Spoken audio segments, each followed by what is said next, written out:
és incomparável, Senhor. Aleluia. Tu não habitas em tendas, nem em templos feitos por mãos. Eterno, perfeito, princípio e fim, acima das religiões. Não há nada no céu, na terra ou no mar, semelhante a ti, Senhor. Tua imagem está revelada em nós, expressando teu amor incomparável. Senhor, tu és. Tua voz ressoa como um trovão, e as nuvens são o pó dos teus pés. Incomparável, Senhor, tu és. Minha alma está apegada a ti, Senhor, incomparável és.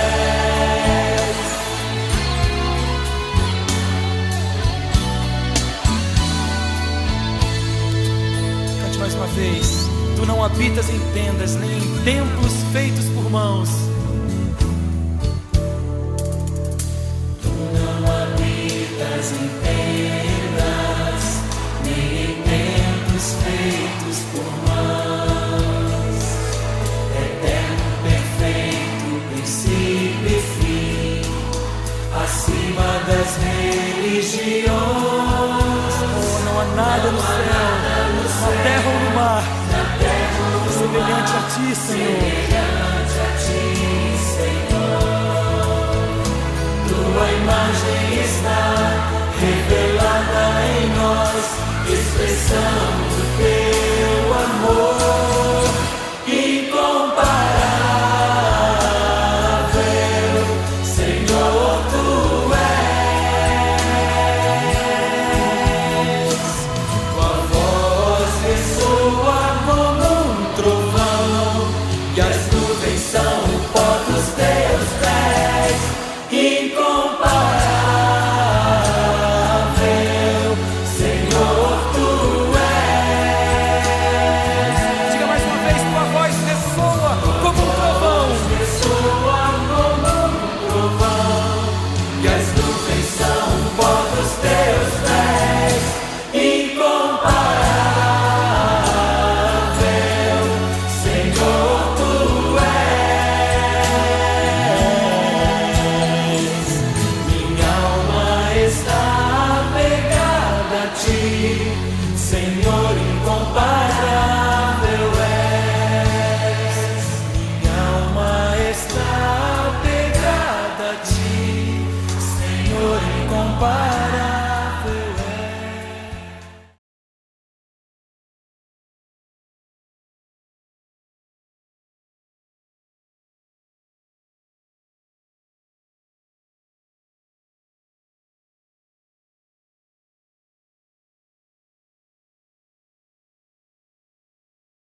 Boa noite, irmãos, boa noite, família Cristo é Vida. Hoje nós estamos aqui para compartilhar da palavra nesse domingo, e aí eu estive pensando sobre as crises que nós temos vivido na saúde, economia, crise política. Isso tem se ramificado. Nós cremos que plenamente, cremos que é por conta da situação atual dessa pandemia que nós estamos vivendo.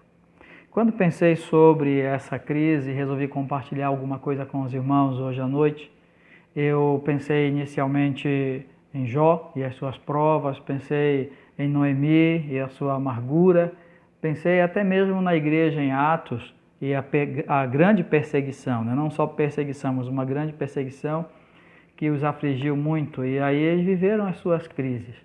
Mas eu, embora tenha pensado e até mencionado esses tantos, eu quero compartilhar com vocês a história, uma parte da história de Daniel, tá? Então, Daniel vai ser o nosso foco de compartilharmos hoje, pensando sobre essas crises que nós temos vivido e os perigos que essas crises têm trazido para nós. E o que fazer? Vamos tomar como exemplo o profeta Daniel para pensar, então, a partir daí, o que nós vamos fazer.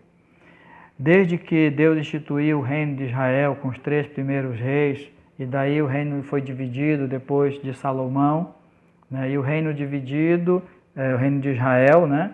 O reino do norte, o reino do sul. O reino do norte foi levado cativo pela Síria, o reino do sul ficou ainda por um tempo, mas depois foi tomado, foi invadido pela Babilônia.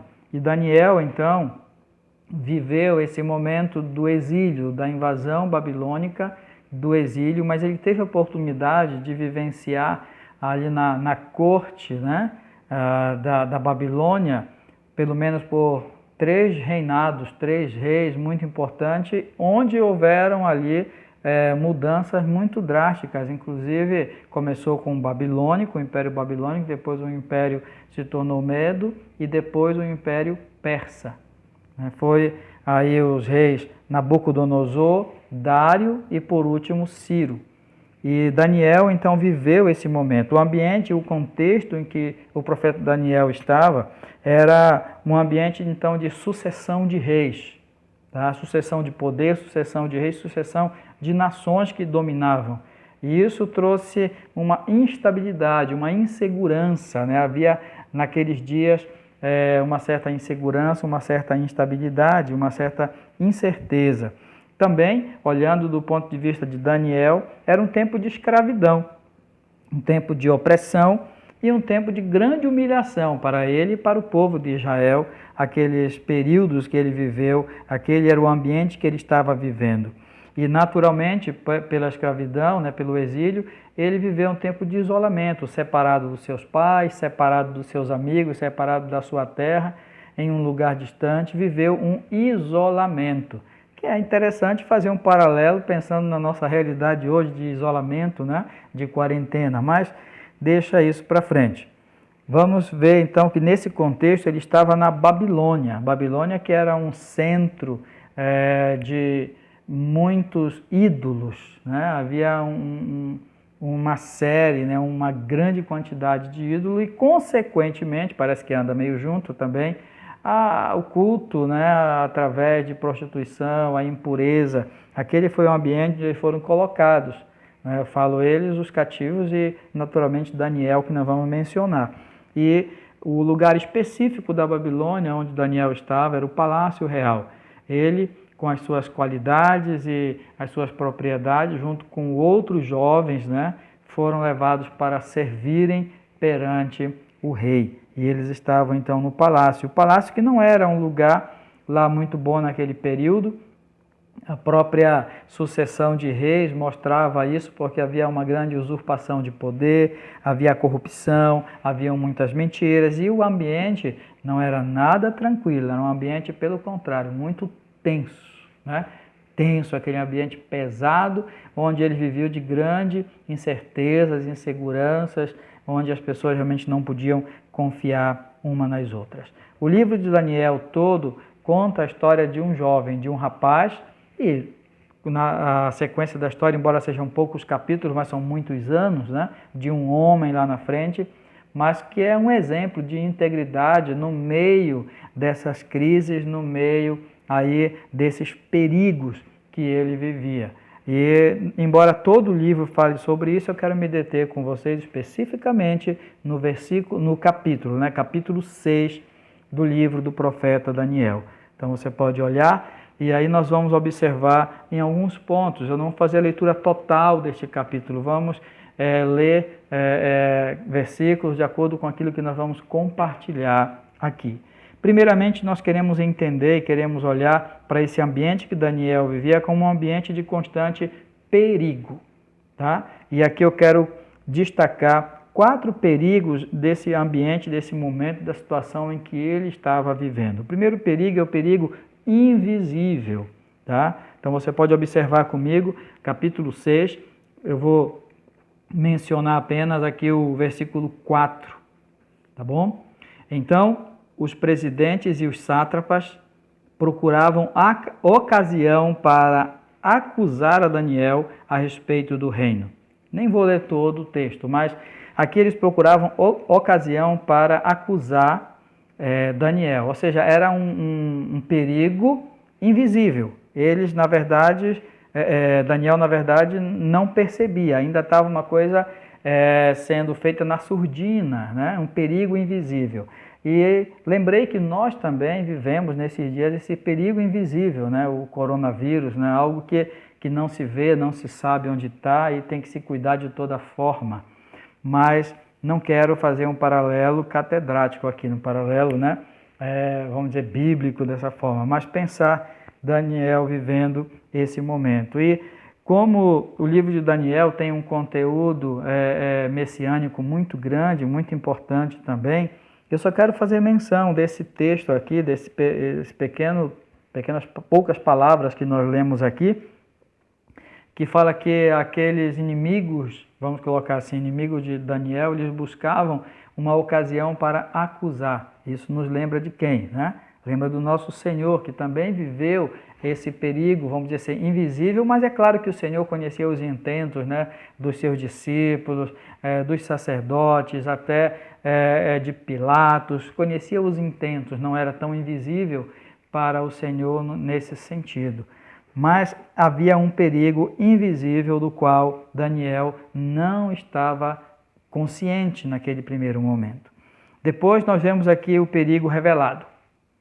O perigo exposto, o perigo revelado, né, sendo aberto, então, finalmente Daniel se deparando com aquele perigo. Versículo 11 e também o versículo 15, estamos aqui em Daniel capítulo 6, tá? O versículo 11 diz: Então aqueles homens foram juntos, e tendo achado Daniel a orar e a suplicar diante de Deus, agora vamos para o versículo 15, tá? Então aqueles homens foram juntos ao rei e lhe disseram: Sabe, ó rei, que é lei dos medos e dos persas, que nenhum interdito ou decreto que o rei sancione se pode mudar. Não fiz a leitura total do texto, alguns conhecem, senão eu vou explicar para não fazer toda a leitura.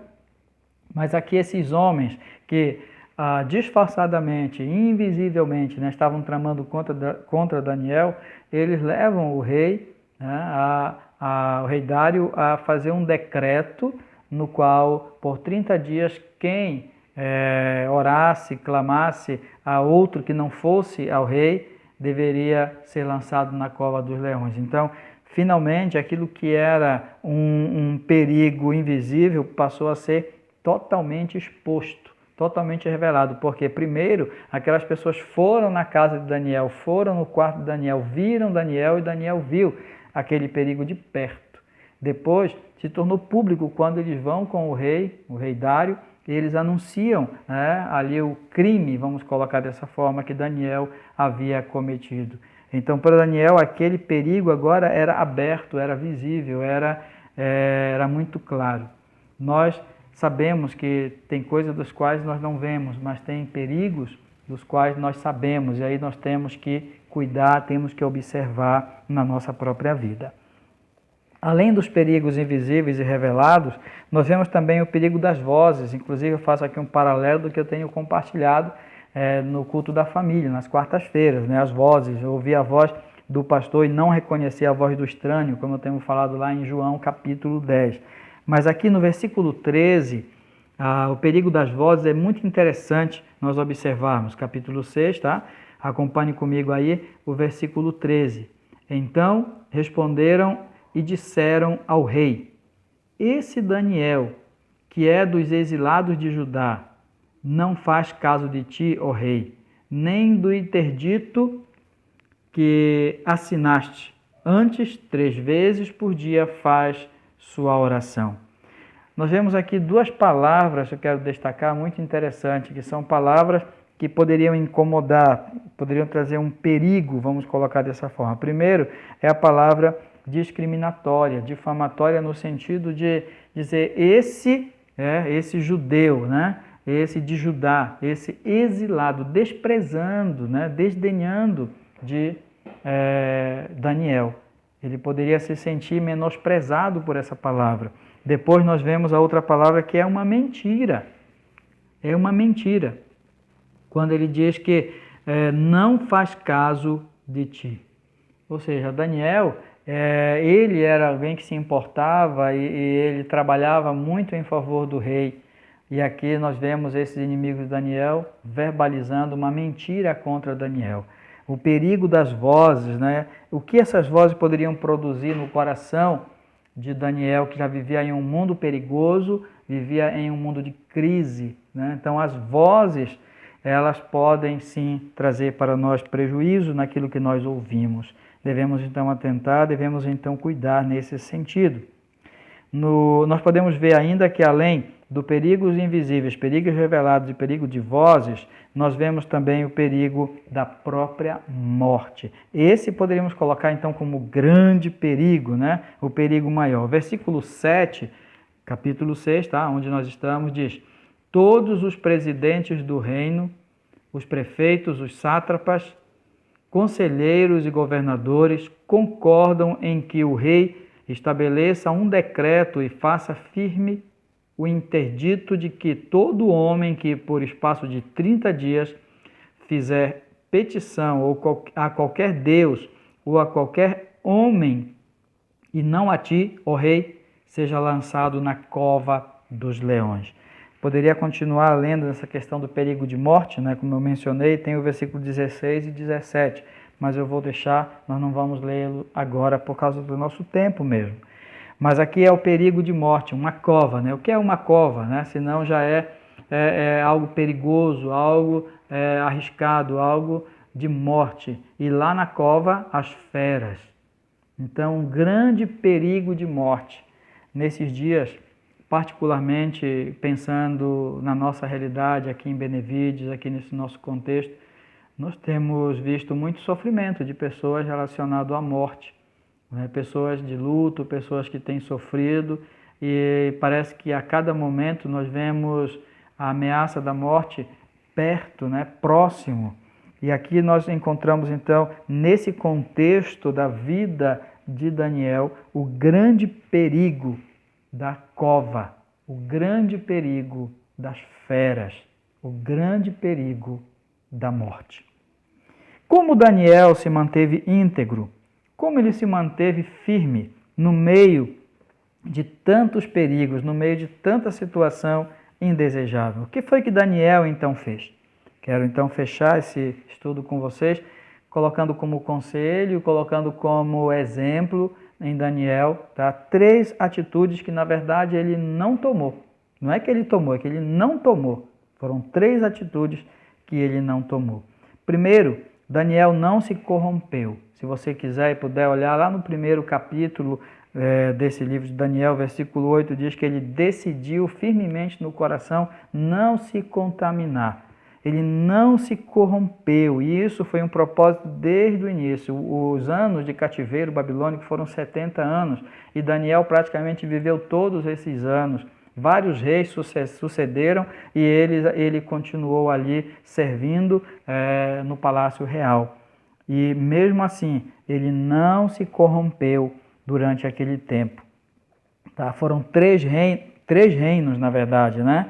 Foram o versículo 1 e 2 do capítulo 6, vai dizer que existiam ali 120 governadores, 3 presidentes, né? Então eram muitas pessoas importantes onde ele estava, com pensamentos errados, e ele não se corrompeu. Não foi por quantidade de pessoas e não foi por quantidade de tempo que ele se corrompeu.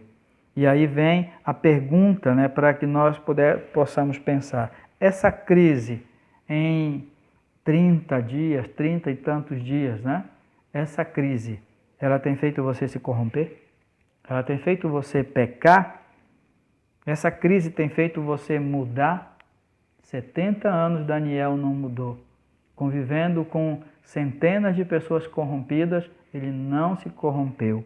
E nós devemos, então, tomar como exemplo o firme propósito de passar essa quarentena, de passar esse tempo, de passar o que for preciso e não se corromper. Esse foi o exemplo que Daniel deixou para nós. O versículo 3 diz que ele não se corrompeu porque ele tinha um espírito excelente. Ele tinha um espírito excelente. Aqui não estamos falando do Espírito Santo nem de Deus na vida dele, mas ele tinha aquilo que Paulo fala lá em Romanos capítulo 12, né? Uma mente transformada. Ele tinha uma mente transformada, uma mente que não se conformava com este mundo. Eis aí o segredo, tá? Ele não se corrompeu. Ainda nós vemos em segundo lugar que Daniel não se confundiu. Mesmo vivendo no meio desses perigos, no meio dessa crise, ele não só não se corrompeu, como também ele não se confundiu. O versículo 10 desse texto que estamos lendo, novamente repito, Daniel 6, diz: Daniel, pois, quando soube o que a Escritura estava assinada, entrou em sua casa e em cima, no seu quarto, onde havia janelas abertas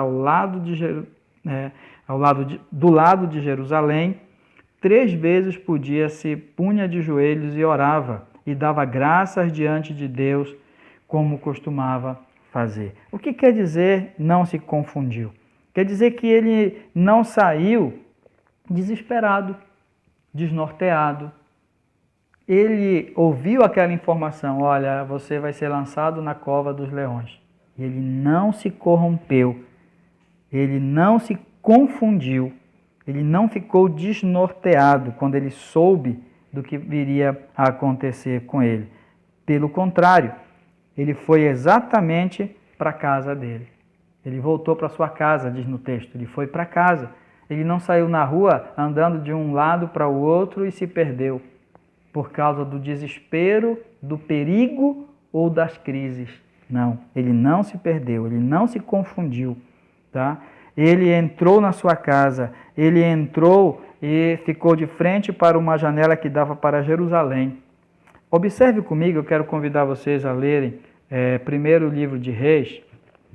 Vocês podem procurar, 1 Reis capítulo 8, versículo 48. Na minha versão diz assim: E se converterem a ti de todo o seu coração e de toda a sua alma, na terra dos seus inimigos, que os levarem cativos, e orarem a ti, voltados para a sua terra, que deste a seus pais, para a cidade que escolheste e para a casa que edifiquei ao teu nome. Ouve tu dos céus. Aí segue a leitura, versículo 49. Esse texto aqui diz respeito à consagração do Templo de Jerusalém, e Salomão aqui está dizendo que se um dia fossem levados cativos, eles deveriam então orar se voltando para Jerusalém e Deus iria atender a oração. Aqui não é uma prática, vamos dizer assim, receita pronta, tem que orar para Jerusalém. Mas o que eu vejo aqui muito interessante, mesmo aqui, que ele não se confundiu, porque ele lembrou da palavra. A sua prática de orar pela janela voltada para Jerusalém não era uma mendiga, não. Era alguém que conhecia muito bem a palavra, era alguém que tinha lido muito bem na palavra, e os historiadores vão dizer que provavelmente Daniel não tinha uma cópia da Bíblia, né? Ele não tinha a palavra. E ele conhecia bem a palavra, e ele, na sua performance de estar seguro, de não se confundir, né? De não se perder, vai para sua casa, lembra da palavra, se volta para Jerusalém e ora. E ora. E na sua oração, ele é tão tranquilo que ele dá graças a Deus. Ele não murmura, ele não se perde, né? Não se confunde. Ele dá graças a Deus. É um homem seguro naquilo que está fazendo, ele não está realmente perdido. E ele faz não uma coisa nova, eu vou criar um novo costume na minha vida por causa da crise. É interessante porque Daniel ora como ele orava de costume, diz o final do versículo, como ele já fazia. Daniel de forma nenhuma se confundiu. Você, essa crise tem deixado você confuso? Tem deixado você desnorteado? Essa crise, ela tem produzido o que na sua vida? Viva a oração, viva a palavra, busque a palavra. Mateus 11, 28. Vinde a mim, todos que estão cansados e sobrecarregados, eu vos aliviarei. Talvez se você se sentir desnorteado, desorientado, perdido, volte-se para o Senhor. É assim que nós vamos nos encontrar. Em último lugar, além dele não ter se corrompido nem se confundido, ele também não se concentrou em si mesmo. Coloca um parênteses aqui, né? Mas ele não se concentrou em si. Você sabe que é uma coisa concentrada? Nós compramos alguns produtos, principalmente de limpeza, e alguns são concentrados. Significa que dá para produzir vários, né, daquele produto único. Nós podemos imaginar que Daniel ele não se concentrou em si porque ele não queria reproduzir a si, queria que Deus fosse reproduzido, Deus fosse visto, Deus fosse glorificado. Ele não concentrou em si naquele momento. Tá? Ele não pensou, tem 2 versículos que quero ver, não pensou nem na promoção, o versículo 3, nós lemos uma parte dele, a parte B vai dizer que nele havia um espírito excelente e o rei pensava em estabelecê-lo sobre todo o reino. Então o rei pensava em promover, mas ele nem pensou nisso. E no versículo 10, que fala sobre a aprovação, ele ia ser levado para a cova dos leões e ele dava graças. Então, nem na promoção e nem na aprovação, ele concentrou em si. Ele pensou somente em si, mas ele era alguém que pensava e se concentrava e queria concentrar os outros em Deus também. Versículo 22 vai nos esclarecer bem essa ideia, tá? Capítulo 6, versículo 22. O meu Deus enviou o seu anjo e fechou a boca dos leões para que não me fizesse dano, porque foi achada em mim inocência diante dele. Também contra ti, ó rei, não cometi delito algum. Ele foca no Senhor, ele reproduz a glória do Senhor, ele não concentra em si mesmo. Tá? O meu Deus enviou o seu anjo, que aqui é o Senhor Jesus Cristo, ele fechou a boca. Deus não me culpou. Deus provou a minha inocência e até revelou os culpados, que está lá no versículo 24, que nós não podemos ler agora. Todo o foco do livramento se concentrou em Deus, não concentrou em Daniel. Versículo 25, 26 e 27 vai então mostrar muito mais que o foco, que a glória, que a concentração daquela grande obra foi em Deus. Tá? Nós vemos claramente que foi em Deus, para que todos os povos, disse aqui o rei Dario, todos os povos, né? Para que conheçam, porque é um Deus vivo, o seu reino é indestrutível. Ele vai compartilhar aqui nesse versículo que eu estou mencionando, para quem já teve a experiência de 3 reinos, né, destrutíveis e um que também era corrompido. E aí o rei então reconhece que somente Deus tem um reino indestrutível, um Deus que livra, que salva e que opera sinais. E sinais aqui não são meramente milagres, mas sinais têm a ver diretamente com a revelação de Deus. Sim, no fim, a reprodução é da glória de Deus. Por quê? Porque Daniel não concentrou em si. Por isso, nos perigos invisíveis, revelados, nas vozes que nós ouvimos, nos perigos de morte, que nós possamos não nos corromper, não nos confundir e não nos concentrar em nós mesmos. E com essas verdades, com esses princípios, nós podemos passar, como Daniel, com integridade no meio dessas crises. Que Deus nos abençoe com essa palavra. Amém.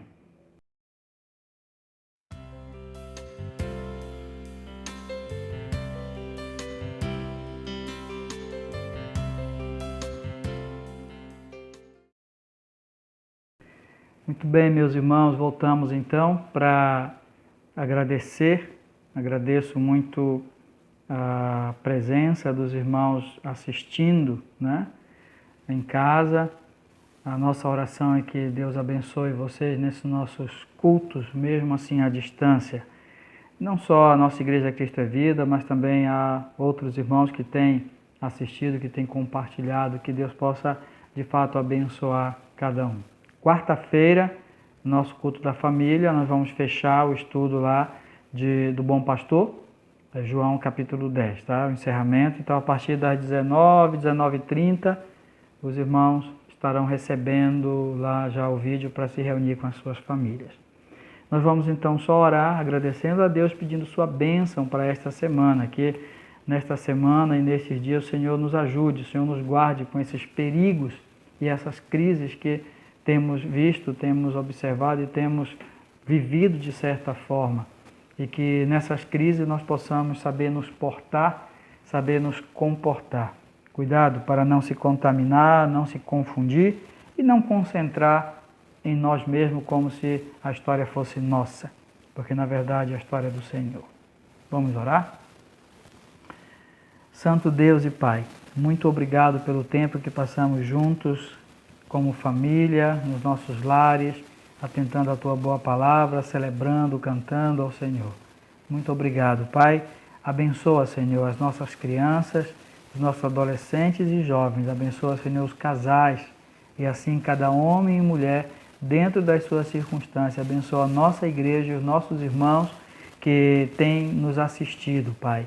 Que o Senhor dispense a cura, ó Deus, daqueles que estão enfermos, daqueles que estão com necessidades, que o Senhor, Deus, dê o sustento, dê o necessário, Pai. Que o Senhor traga a paz, ó Deus, a tranquilidade para aqueles que, porventura, estão aflitos. O Senhor é um Deus capaz, é um Deus suficiente. Então, meu Pai, assiste cada um dentro das suas circunstâncias, dentro das suas necessidades e fica conosco, Senhor. Que a graça do nosso Senhor Jesus Cristo, o amor de Deus, nosso Pai, a comunhão e a consolação do Espírito Santo do Senhor sejam reais, verdadeiros e presentes sobre nossas vidas nesses dias, até a gloriosa vinda do Senhor. E em Teu nome mesmo é que nós oramos. Amém e amém, Senhor. Que Deus vos abençoe.